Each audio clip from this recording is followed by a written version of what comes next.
আসলে কালক্ষেপণের অভ্যন্তরীণ কারণ তো আসলে আমাদের জানা নেই। আমরা আশা করেছিলাম 2-3 কর্মদিবসের মধ্যেই যোগদান করতে পারবো। তো আমাদের আজকে দাঁড়ানোর উদ্দেশ্য একটাই, সেটা হচ্ছে বর্তমান সরকার এবং জনপ্রশাসন মন্ত্রীকে জানানো যে আমরা এখনও বেঁচে আছি এবং আমরা এখনও গেজেট পাইনি। তো আমাদের অতি দ্রুত গেজেটটা প্রদান করা হোক ঈদ উল ফিতরের আগেই, এবং খুব দ্রুত জয়নিংয়ের ব্যবস্থা করা হোক। আমরা সেরকমই আশা করছি ভাইয়া, এবং সেরকমই আশা করছি বলে দেখুন, আমরা কিন্তু হচ্ছে একবার হচ্ছে গেজেটভুক্ত এবং হচ্ছে বাংলাদেশ সরকারের সরকারি কর্মচারী হিসেবে যোগদান করব, সেই প্রত্যাশাই আসলে করছি। এবং যে প্রোটোকলগুলো আছে আমরা সম্পূর্ণ হচ্ছে মেনে চলার চেষ্টা করছি, এবং আমরা দেখবেন আপনার আজ পর্যন্ত যে কর্মসূচিগুলো আমরা দিয়েছি প্রতিটাই হচ্ছে শান্তিপূর্ণ কর্মসূচি। এর মধ্যে আমরা আশা করছি যে হচ্ছে বর্তমান সরকার আমাদের দাবি দেওয়া মেনে নেবে। আশায় এখনো পিঠে কাকের মতো বসে আছি যে আমাদের গেজেট হবে। আমরা যারা নিরপরাধ আছে তারা আমরা দ্রুততম সময়ের মধ্যে এবং ঈদের আগেই আমরা গেজেটভুক্ত হব। ঈদের আনন্দ যাতে আমরা এই গেজেট নিয়ে আমরা ঈদ পালন করতে পারি, আমাদের 227টা পরিবার যাতে সেই ঈদের আনন্দ পায় গেজেট নিয়ে, আমরা সেই আশায় আজকে এসে দাঁড়িয়েছি।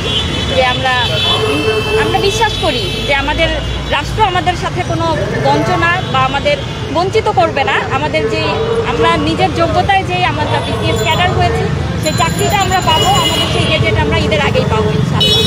দেখেন, আমাদের গত যে গেজেটটা হয়েছিল 30শে ডিসেম্বর, সেখানে আমরা 227 জন বাদ পড়েছিলাম। এরপরে আমাদের 2 তারিখেই আমাদের জনপ্রশাসন মন্ত্রণালয় থেকে একটা সার্কুলার দিয়ে আমাদের পুনর্বিবেচনার আবেদন করতে বলা হয়, 1 তারিখে। তো তারা যখন এত দ্রুত আমাদের পুনর্বিবেচনার আবেদন করতে বলে এবং আমাদেরকে আবার 2 দফায় একটা ভেরিফিকেশনও করে তারা এনএসআই এবং ডিজিএফআই দিয়ে, এটা যেহেতু এত তাড়াতাড়ি সম্ভব হয়েছে, তাহলে আমরা বিশ্বাস করি যে আমাদের গেজেটও এই বাকি যে ঈদের আগে যে কয়েকদিন আছে এই কয়েকদিনের মধ্যে দেওয়া সম্ভব। যদি আমাদের জনপ্রশাসন মন্ত্রণালয় আমাদের প্রতি পজিটিভ হয় তাহলে অবশ্যই সম্ভব। আমাদেরকে 227 জনকে বাদ দেওয়া হয়েছে, কিন্তু আমরা কিন্তু প্রথম গেজেটভুক্ত হয়েছিলাম। এটা প্রমাণিত যে আমাদের বিরুদ্ধে কোনো ফৌজদারি মামলা বা রাষ্ট্রদ্রোহিতা এবং বিশ্ববিদ্যালয় বা কলেজ থেকে বহিষ্কারাদেশ নাই। তারপরে আমরা কেন বাদ করলাম এটা কিন্তু আমাদেরকে সুনির্দিষ্টভাবে জানানো হয় না। শুধুমাত্র এটাই বলা হয়েছে যে দুইটা গোয়েন্দা সংস্থা আপত্তি এবং অসুপারিশ এই দুইটা শব্দই উল্লেখ করেছে। একজ্যাক্ট যেহেতু এই কথাটা আমাদেরকে জানানো হয় না, স্পেসিফিক কারণটা কিন্তু আমরা আসলে জানি।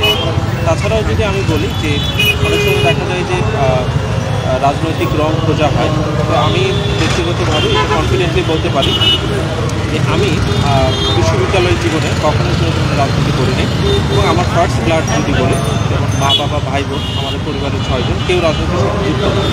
তারপরে আসে যদি আপনি সেকেন্ড ব্লাড বা আত্মীয় স্বজনের কথা বলেন, সেখানে কিন্তু বিভিন্ন মত এবং পথের অনেক মানুষই আছে। সেইটা বিবেচনায় আমাদেরকে বাদ দেওয়া হয়েছে কিনা সেগুলো কিন্তু আমাদেরকে একজ্যাক্ট বলা হয়।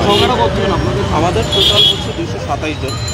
একটি বিসিএস 43তম বিসিএস থেকে 227 জনকে বাদ দেওয়া হয়েছে, যেখানে 28 থেকে 42তম বিসিএসে প্রায় 15 বছর এবং 259 জনকে একই সাথে নিয়োগ দেওয়া হয়েছে এই অন্তর্বর্তী সরকারের আমলেই।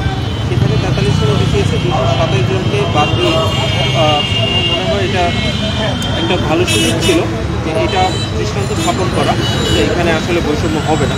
কিন্তু তারপরেও আমরা 227 জন বাদ করলাম। কিন্তু আমার মনে হয় সুযোগটা এখনও আছে যে একটা দৃষ্টান্ত স্থাপন করা যে তুমি যদি যোগ্য হও এবং সৎ পথে সৎ উপায়ে তুমি রিটেন ভাইবা এই 3টা পরীক্ষায় উত্তীর্ণ হতে পারো, তাহলে অন্য কোনো কিছুর বিবেচনায় তুমি বাদ করতে পারো। সরকার কেন মানছে না এটা তো আসলে আমাদের আমরা জানি না। তবে আমাদের মনে হয় খুব দ্রুত আমাদের গ্যাজেটটা হয়ে যাবে। তবে এটা যেন আরও দ্রুততর সময়ে হয়ে যায়, সেই জন্য আমরা এখানে দাঁড়িয়েছি। আমরা বারবার সরকারের পক্ষ থেকে আশ্বস্ত হয়ে আসছিলাম যে আমাদের গ্যাজেটটি খুব দ্রুত সময়ের মধ্যে বাস্তবায়ন হবে বা প্রকাশ হবে, কিন্তু এখন পর্যন্ত হচ্ছে না কি বা কোন কারণে সেটা আমরা জানি না।